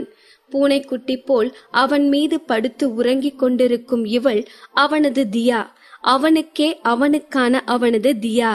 இன்னும் உள்ளுக்குள் அவள் மீது அவனுக்கு கோபம் இருக்கத்தான் செய்கிறது. ஆனால் அவன் அவளை காதலிக்கிறான். அதுவும் இந்த உலகத்தில் எந்த காதலனும் காதலித்திடாத அளவுக்கு அதிகமாக காதலிக்க வேண்டும் என்ற பேராசையோடு அவளை காதலித்துக் கொண்டிருக்கிறான். இந்த 8 வருடத்தில் உடலளவிலும் மனதளவிலும் அவள் எவ்வளவோ மாறிப்போயிருந்தாள். இதை நினைக்கும் போது அவனுக்கு மனது கொஞ்சம் பாரமானது. என்ன மன்னிச்சிருடி தியா, இனி உன்னை கஷ்டப்படுத்த மாட்டேன், வேற யாரும் உன்னை கஷ்டப்படுத்தவும் விட மாட்டேன் என்று சொன்னவன் மெதுவாக அவள் கைகளையும் கால்களையும் தன்னை விட்டு பிரித்துவிட்டு அவள் கன்னத்தில் அழுந்த முத்தம் பதித்து அவள் காதருகே சென்று ஐ லவ் யூ டி பொம்மி என்று கிசுகிசுத்து விட்டு எழுந்து சென்றான். அவன் சென்ற பிறகும் அவள் தூங்கிக் கொண்டுதான் இருந்தாள். ஜன்னல் வழியாக சூரிய ஒளி அவள் மேலே பட்டதும் தான் அவளுக்கு உறக்கம் கலைந்தது. அவள் எழுந்து பார்த்தபோது அரவிந்த் அவள் அருகில் இல்லை. அவள் வேகமாக குளித்து முடித்து கீழே வந்தபோது அரவிந்த் காலை ஜாகிங்கை முடித்து அப்போதுதான் வீட்டிற்குள் நுழைந்து கொண்டிருந்தான். அவன் முகத்தில் இருந்து வியர்வை வழிந்து கொண்டிருந்தது. அவந்திகாவை பார்த்ததும் வெயிட் பண்ணு, குளிச்சுட்டு வந்துடுறேன் என்று சொல்லிவிட்டு மேலே சென்றான். திடீரென்று அவளது போன் அலறியதும் மேனேஜிங் எடிட்டர் சந்தோஷ் தான் கால் செய்திருந்தார். இவள் போனை ஆன் செய்ததும் மறுமுனையில் அவன் கத்திக் கொண்டிருந்தான். அவந்திகா, உனக்கு இன்னும் இந்த ஆபீஸ்ல வேலை செய்யணும்ன்ற ஐடியா இருக்கா இல்லையா? நேத்து அந்த ஆர்டிக்கல்ல என்ன எழுதி வச்சிருக்க? ஒரு வேலைய ஒழுங்கா செய்ய முடியலனா நீங்கெல்லாம் எதுக்கு வேலைக்கு வந்து எங்க உயிரை எடுத்துட்டு இருக்கீங்கன்னு தெரியல. அவந்திகாவிற்கு ஒன்றும் புரியவில்லை. சார், என்னாச்சு என்றால் பதற்றமான குரலில். உங்களால மொத்த நியூஸ் ஏஜென்சியும் இப்ப சிக்கல்ல இருக்கும், உடனே ஆபீஸ்க்கு வாங்க என்று சொல்லிவிட்டு போனை வைத்தான். பதறிப்போன அவந்திகா அரவிந்திடம் கூட சொல்லாமல் வேகமாக கதவருகே ஓட, குளித்து முடித்து கீழே வந்த அரவிந்த் அவளின் பதற்றத்தை பார்த்து அவனும் பதறியவனாக, ஏ அவந்திகா, என்னாச்சு என்றான். ஆபீஸ்ல ஏதோ ப்ராப்ளம் அரவிந்த், உடனே வர சொல்லி கால் பண்ணாங்க, நான் கேப் பிடிச்சு போயிடுறேன் என்று பதறியவளை நிறுத்தி, ஒன்னும் பிரச்சனை இல்ல, சாப்பிட்டுட்டு போலாம் என்று டைனிங் டேபிளிற்கு இழுத்து வந்தான். அரவிந்த், நான் உடனே போய் ஆகணும், இப்ப சாப்பிடலாம் நேரம் இல்ல. நீயா சாப்பிடுறியா இல்ல நான் ஊட்டி விடணுமா என்று சொல்லிக் கொண்டே அவன் இட்லியை அவள் வாயருகே கொண்டு வர, இதற்கு மேல் இவனோடு பேசிக் கொண்டிருந்தால் ஆபீஸ் போக முடியாது என்று நினைத்தவள் வேகமாக 2 இட்லிகளை பீத்து வாயில் அடக்கி கொண்டு, என்று வாயில் இட்லியை வைத்துக் கொண்டே தெளிவாக கூட பேச முடியாமல் சொன்னவளை பார்த்தால் அரவிந்திற்கு சிரிப்புதான் வந்தது. தண்ணிய குடி, செத்து தொலைஞ்சிராத என்று சொன்னவன் அதற்கு பிறகும் அவளை விடுவதாய் இல்லை. அவளையும் சாப்பிட வைத்து தானும் சாப்பிட்ட பிறகுதான் அவளை ஆபீஸிற்கு அழைத்து வந்து விட்டான். அவனுக்கு ஒரு பாய் கூட சொல்லாமல் என்ன பிரச்சனையில் மாட்டிக்கொண்டேனோ என்று பதறிக்கொண்டே மேனேஜிங் எடிட்டரின் அறைக்குள் ஓடினாள். உள்ளே சென்றவளின் முகத்தில் யாரோ காகிதங்களை தூக்கி வீசினார்கள். அவள் அதிர்ந்து போய் நிமிர்ந்து பார்க்க சந்தோஷ் இவளை ஆக்ரோஷமாக பார்த்து கொண்டிருந்தான். எடுத்து கண்ணை திறந்து நல்லா பாரு, என்ன எழுதி வச்சிருக்கேன்னு என்று கத்தினான். அவந்திகாவும் அதிர்ச்சியோடே கீழே கிடந்த பேப்பர்களை எடுத்து பார்த்தாள். அது நேற்று அவள் லிசா குறித்து எழுதிய ஆர்டிக்கிள் தான். தலைப்பை பார்த்தாள். நடிகை எல்லின் கள்ளக்காதல் கிசுகிசு உண்மையா என்று இருந்தது. சரியாகத்தான் இருக்கிறது. நேற்று இவள் கொடுத்த அதே தலைப்புதான். வேறென்ன என்று உள்ளே படிக்க படிக்க அதிர்ந்து போனாள். நடிகை லிசா என்று அவளின் உண்மை பெயரே போடப்பட்டிருந்தது. கண்டிப்பாக அவந்திகா இவ்வளவு கேர்லெஸ்ஸாக இருந்திருக்க வாய்ப்பில்லை. என்ன நடந்திருக்கும் என்று அவள் யோசித்துக் கொண்டிருக்க சந்தோஷின் கர்ஜனை கேட்டது. அவந்திகா, உனக்கு காசிப் நியூஸ் எப்படி எழுதணும்னே மறந்து போயிருச்சா? எப்ப இருந்து நம்ம நெகட்டிவ் நியூஸ்ல உண்மையான பேரை போட ஆரம்பிச்சோம்? இதனால இந்த ஆக்ட்ரஸோட ஃபியூச்சரே ஸ்பாயில் ஆகிற வாய்ப்பு இருக்குன்னு உனக்கு தெரியாதா என்ன?